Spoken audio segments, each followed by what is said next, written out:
नमस्कार, जनादेश में आपका स्वागत है। मैं हूं आपके साथ खुशबू सिंह। खबर शुरू करने से पहले एक नजर आज की हेडलाइंस पर। हेडलाइन के प्रायोजक है सुशीला चैरिटेबल ट्रस्ट, जहां लोक हित और विकलांग लोगों की सहायता करना ही है कर्म, जिसका एक ही नारा जनहित में योगदान कराना।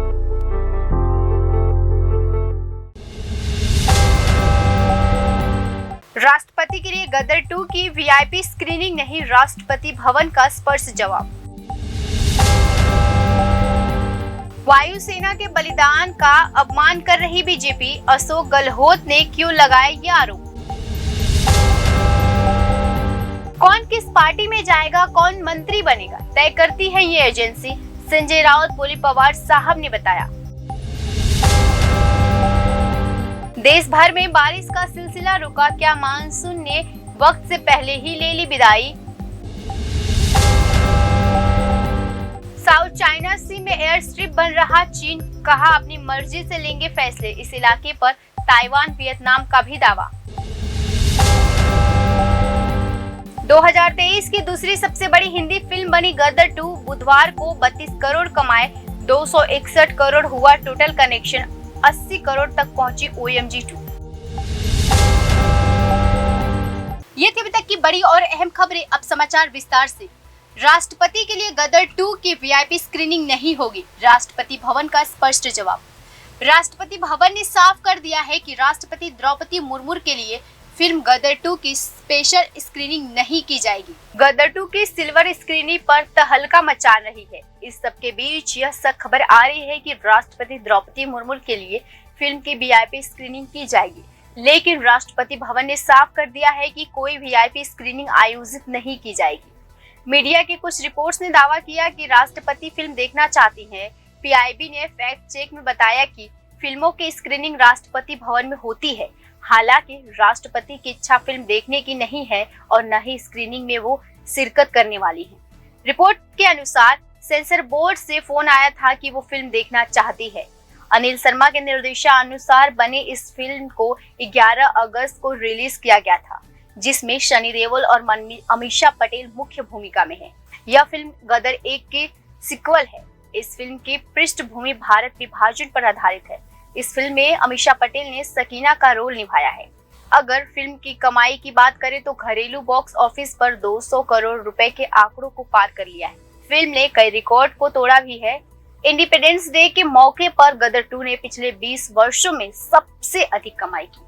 15 अगस्त को कुल 55 करोड़ की कमाई हुई थी। अशोक गहलोत ने कहा कि कांग्रेस नेता राजेश पायलट भारतीय वायुसेना के वीर पायलट थे। उनका अपमान करके बीजेपी भारतीय वायुसेना के बलिदान का अपमान कर रही है। उसकी पूरे देश को निंदा करनी चाहिए। क्या है पूरा मामला, आइए जानते हैं। राजस्थान के मुख्यमंत्री अशोक गहलोत ने बुधवार यानी कल कहा कि भारतीय जनता पार्टी यानी बीजेपी कांग्रेस नेता राजेश पायलट का अपमान करके भारतीय वायुसेना के बलिदान का अपमान कर रही है। मुख्यमंत्री ने कहा कि पूरे देश को इसकी निंदा करनी चाहिए। सीएम अशोक गहलोत ने सोशल मीडिया मंच एक्स पर एक पोस्ट में यह बात कही। बीजेपी के आईटी विभाग के प्रमुख अमित मालविया ने मंगलवार को एक्स पर एक पोस्ट में दावा किया था कि राजेश पायलट और सुरेश कलमाड़ी भारतीय वायुसेना के उन विमानों को उड़ा रहे थे जिसमें 5 मार्च 1966 को मिजोरम की राजधानी आइजोल पर बमबारी की गई थी। गहलोत ने कहा, कांग्रेस नेता राजेश पायलट भारतीय वायुसेना के वीर पायलट थे। उनका अपमान करके बीजेपी भारतीय वायुसेना के बलिदान का अपमान कर रही है। इसकी पूरे देश को निंदा करनी चाहिए। आपको बताते चले कि दिवंगत राजेश पायलट कांग्रेस नेता और राजस्थान के पूर्व उप मुख्यमंत्री सचिन पायलट के पिता है। सचिन पायलट ने मालवीय के दावे पर पलटवार करते हुए मंगलवार को लिखा था, आपके पास गलत तारीख है, गलत तथ्य है। हाँ, भारतीय वायुसेना के पायलट के रूप में मेरे दिवंगत पिता ने बम गिराए थे, लेकिन वह 1971 के भारत पाक युद्ध के दौरान तत्कालीन पूर्वी पाकिस्तान पर, न कि जैसा कि आप दावा कर रहे हैं। 5 मार्च 1966 को मिजोरम पर पायलट ने अपने पिता राजेश पायलट के 29 अक्टूबर 1966 को भारतीय वायुसेना में भर्ती होने का प्रमाण भी साझा किया। गौरतलब है कि चुनावी साल में जैसे जैसे विधानसभा चुनावों का समय नजदीक आ रहा है, बीजेपी और कांग्रेस नेताओं के बयानों में तल्खी बदलती जा रही है। अशोक गहलोत और सचिन पायलट के रिश्ते भी किसी से छिपे नहीं हुए हैं। ऐसे में आने वाले समय में राजस्थान कांग्रेस का प्रदर्शन कैसा रहेगा, इसकी बस अटकलें ही लगाई जा रही है। संजय राउत ने बीजेपी और केंद्र पर बड़ा हमला बोलते हुए गंभीर आरोप लगाए हैं। हालांकि उनके ये आरोप नए नहीं है, लेकिन इस बार उन्होंने शरद पवार के हवाले से जो दावा किया है उस पर बहस हो रही है। मुंबई में शिवसेना के सांसद संजय राउत ने बीजेपी पर करारा हमला बोलते हुए कहा कि चुनाव आयोग और सभी केंद्रीय एजेंसी का इस मोदी सरकार में जमकर दुरुपयोग हो रहा है। वहीं संजय राउत ने ये भी कहा कि एनसीपी प्रमुख शरद पवार ने उन्हें बताया कि केंद्रीय एजेंसी प्रवर्तमान निदेशालय यानी ईडी तय करती है। कौन किस पार्टी में जाएगा, कौन मंत्री बनेगा, ये भी ईडी तय करती है। यह पवार साहब का बहुत गंभीर बयान है। अपने हालिया बयान में संजय राउत ने पार्टी छोड़कर अलग गुट बनाने वाले पर निशाना साधते हुए कहा, शिवसेना को छोड़कर कुछ लोग चले गए और बाला ठाकरे जी का फोटो यूज कर रहे हैं। अगर आप हमारे विचारों से ताल्लुक नहीं रखते हैं और पीठ में खंजर खोपा है तो फिर हमारा नाम और सिंबल क्यों यूज करते हैं। महाराष्ट्र की राजनीति पिछले विधानसभा चुनाव में लगातार करवटें बदल रही है। यहाँ परंपरागत रूप से बेमेल गठबंधन हुए हैं। गठबंधन की सरकारें बनी हुई है। राजनीतिक दल में दो फाड़ हुए हैं। पहले शिवसेना टूटी हुई है, फिर एनसीपी में खुलकर वर्चुअल की लड़ाई देखने को मिल रही है।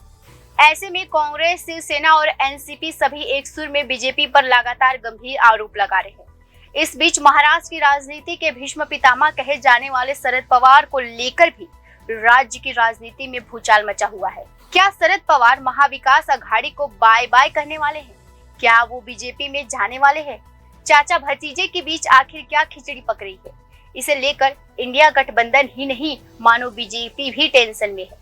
वहीं दूसरी ओर पार्टी में दो फाड़ के बाद शरद पवार आज बीड़ जिले में अपनी ताकत दिखा रहे हैं, जहां उनकी अगुवाई में एक बड़ा कार्यक्रम हो रहा। देश में मानसूनी बारिश का सिलसिला पिछले कुछ दिनों से थमसा गया है। कई एक्सपर्ट आशंका जता रहे हैं कि इस बार मानसून वक्त से पहले ही विदाई ले लिया है। इस पर मौसम विभाग ने ताजा अपडेट भी जारी किया है। दक्षिण पश्चिम मानसून पिछले 10 दिनों में धीमे धीमे से गुजर रहा। देश भर में 4 अगस्त के बाद से बारिश का स्तर सामान्य से लगातार कम हो रहा। अगस्त के महीने में अब तक 33% बारिश की कमी रही है। आने वाले दिनों में मानसून की सक्रियता थोड़ी बढ़ने की उम्मीद है। हालांकि इसका असर भी सीमित क्षेत्रों में दिखाई देगा। अगले 24 घंटों में बंगाल की खाड़ी और बांग्लादेश के ऊपर एक चक्रवाती दबाव के मजबूत होने की संभावना है। इसके प्रभाव से 48 घंटों के भीतर देश के पूर्वी और उत्तर पूर्वी हिस्सों में कुछ अच्छी बारिश की उम्मीद की जा सकती है। प्राइवेट मौसम एजेंसी स्क्रीमेट के मुताबिक 18 अगस्त से 24 अगस्त के बीच मानसून के आंशिक रूप से पुनर्जीवित होने की संभावना है। ऐसा होने पर पश्चिम बंगाल, उड़ीसा, बिहार, झारखंड, उत्तर प्रदेश और मध्य प्रदेश में हल्की बारिश का दौर शुरू हो सकता है। इन राज्यों में घूमने के बाद फिर पूर्वी उत्तर प्रदेश और बिहार की तलहटी के क्षेत्रों में बारिश हो सकती है। देश के बाकी हिस्सों के लोग उमस भरी गर्मी का सामना करना पड़ रहा है। देश में मौसम के ताजा हालात की बात करें तो पिछले 24 घंटे के दौरान अंडमान और निकोबार द्वीप समूह, दक्षिण आंध्र प्रदेश, छत्तीसगढ़ के कुछ हिस्सों में हल्की से मध्य बारिश के साथ कुछ स्थान पे भारी बारिश हुई है। सिक्किम, पश्चिम बंगाल, झारखंड, उड़ीसा, मध्य प्रदेश, विदर्भ, मराठवाड़ के कुछ हिस्सों, पूर्वी राजस्थान और तेलंगाना, दक्षिण गुजरात में कुछ स्थानों पर और लक्षद्वीप में 1 या 2 स्थान पे हल्की बरसात हुई। उत्तर पूर्व भारत, मध्य महाराष्ट्र, कोणक और गोवा, उत्तराखंड, उत्तर पंजाब और तटीय कर्नाटक में हल्की से मध्य स्तर की बारिश ने लोगों को खुश कर दिया है। रिपोर्ट के अनुसार अगले 24 घंटों के दौरान सिक्किम, असम, अरुणाचल प्रदेश और अंडमान निकोबार द्वीप समूह में हल्की से मध्य बारिश के साथ 1 या 2 स्थानों पर बारिश हो सकती है। हिमाचल प्रदेश, उत्तर प्रदेश, बिहार, पूर्वी राजस्थान, कोणक और गोवा, मराठवाड़, मध्य प्रदेश, गुजरात के कुछ हिस्सों, कर्नाटक, केरल, लक्षद्वीप, तेलंगाना और तटीय आंध्र प्रदेश में कुछ हिस्सों पर, तमिलनाडु में 1 या 2 स्थान पे हल्की बारिश की संभावना है। पूर्वोत्तर की बात करें तो पूर्वोत्तर में भारत, झारखंड, छत्तीसगढ़, मध्य प्रदेश, विदर्भ, छत्तीसगढ़ और उत्तराखंड में हल्की सी मध्य बारिश होने की संभावना है। चीन साउथ चाइना सी में हवाई पट्टी बन रहा। न्यूज एजेंसी एपी ने 2 सैटेलाइट तस्वीरों के आधार पर ये दावा किया। ये एयर स्ट्रिप विवादित ट्राइटन द्वीप पर बनाई जा रही है, जो करीब 2000 फीट लंबी है। इस पर ड्रोन्स और ट्रबोप्रो एयरक्राफ्ट आसानी से उतर सकते हैं। हालांकि इस हवाई पट्टी की लंबाई फाइटर जेट के लिए पर्याप्त नहीं। प्लैनेट लैब से मिली सैटेलाइट तस्वीरों के मुताबिक ये कंस्ट्रक्शन कुछ हफ्ते पहले ही शुरू हुआ है।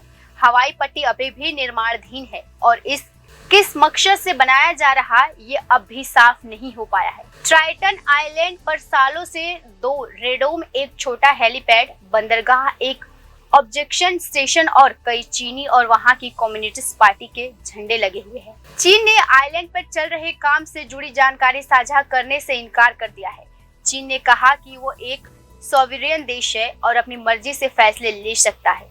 आपके मुताबिक ड्रैगन ने कहा कि कंस्ट्रक्शन ग्लोबल नेविगेशन सेफ्टी को बेहतर करने के लिए किया जा रहा है। चीन ने उन सभी आरोपों को खारिज कर दिया जिसमें ये दावा किया था कि चीन जरूरी जलमार्ग और सैन्यीकरण कर रहा है। इस रास्ते से हर साल करीब 415 लाख करोड़ रुपए का ट्रेड होता है। आपके मुताबिक द्वीप पर बड़ी मात्रा में गाड़ियों के टायर के निशान, कंस्ट्रक्शन से जुड़ा सामान और कंटेनर दिखते हैं।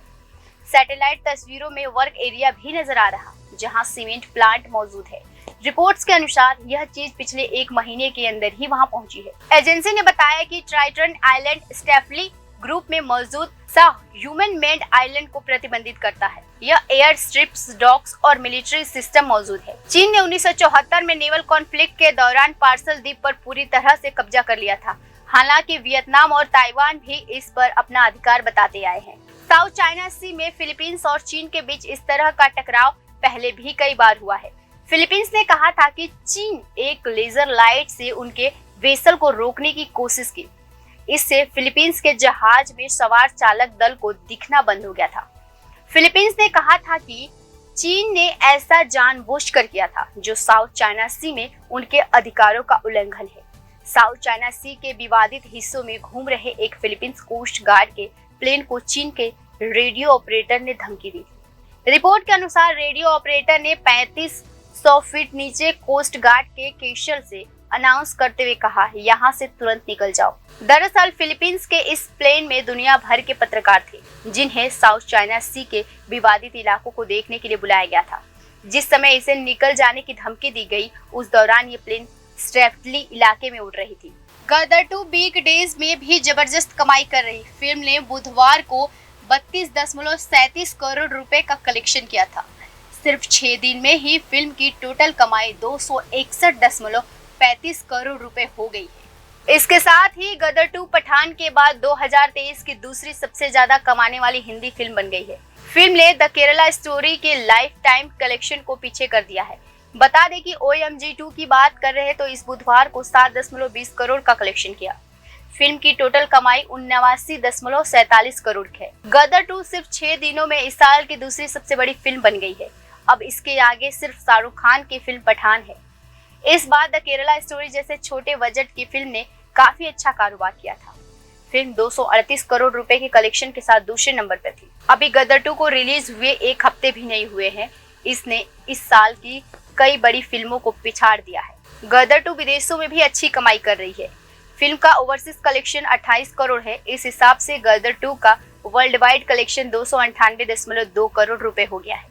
आज यानी गुरुवार को फिल्म 300 करोड़ क्लब में शामिल हो जाएगी।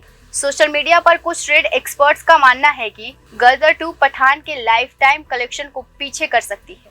फिल्म जिस रफ्तार से कमाई कर रही है, ऐसा संभव भी दिख रहा है कि फिल्म दूसरे हफ्ते में कैसी कमाई करेगी, यह देखना दिलचस्प होगा। खास बात यह है कि पठान सोलो रिलीज हुई थी। इसके अलावा उसका स्क्रीनिंग काउंट भी गदर 2 से ज्यादा था।